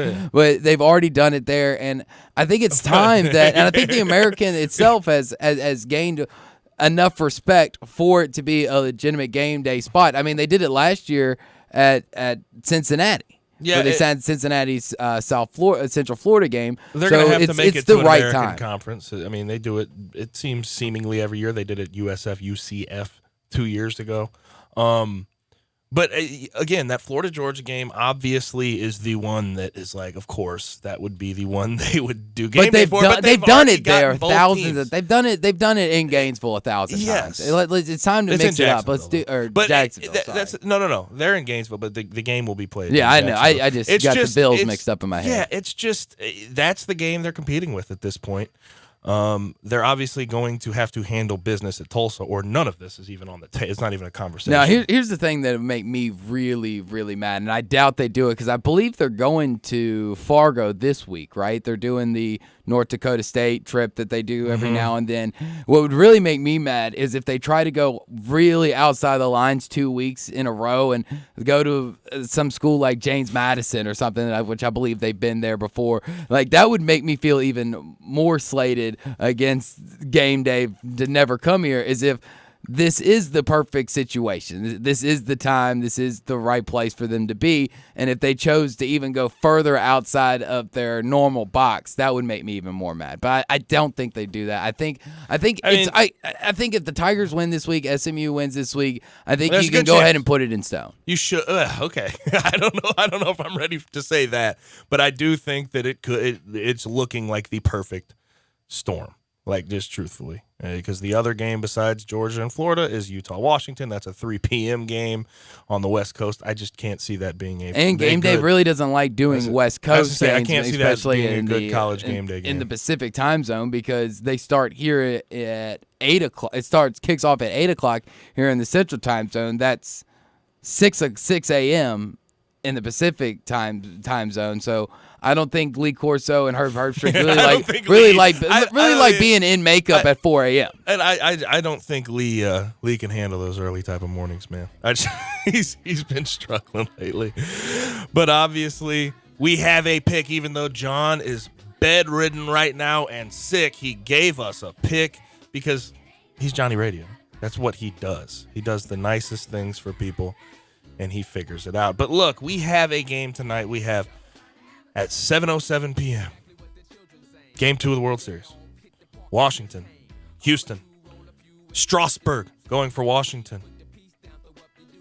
And he's going to win. That's what John says, okay? He thinks that when you look at what he has done in the playoffs to date, there's just no way that Houston can handle him. And that's just what it's going to be. But, as always, get out there, make a world a better place. For Johnny Radio, bedridden. For Drew Barrett on the other side. For Gabe Kuhn, sayonara. We'll see you tomorrow.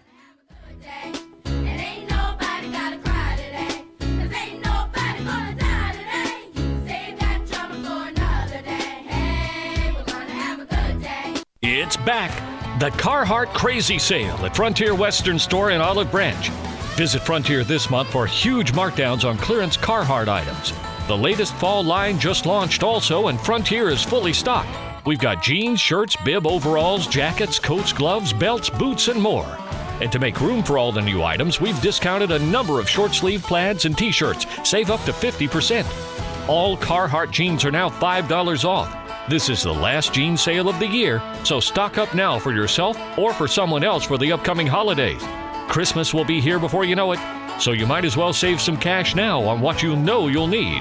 Also this month, we are including a buy one, get one half-price sale on all novelty T-shirts by Simply Southern, Girly Girl, Live Oak, and more. It's the Carhartt Crazy Sale and more at Frontier Western Store, 5880 Goodman Road in Olive Branch, and on the web at frontierwesternstore.com.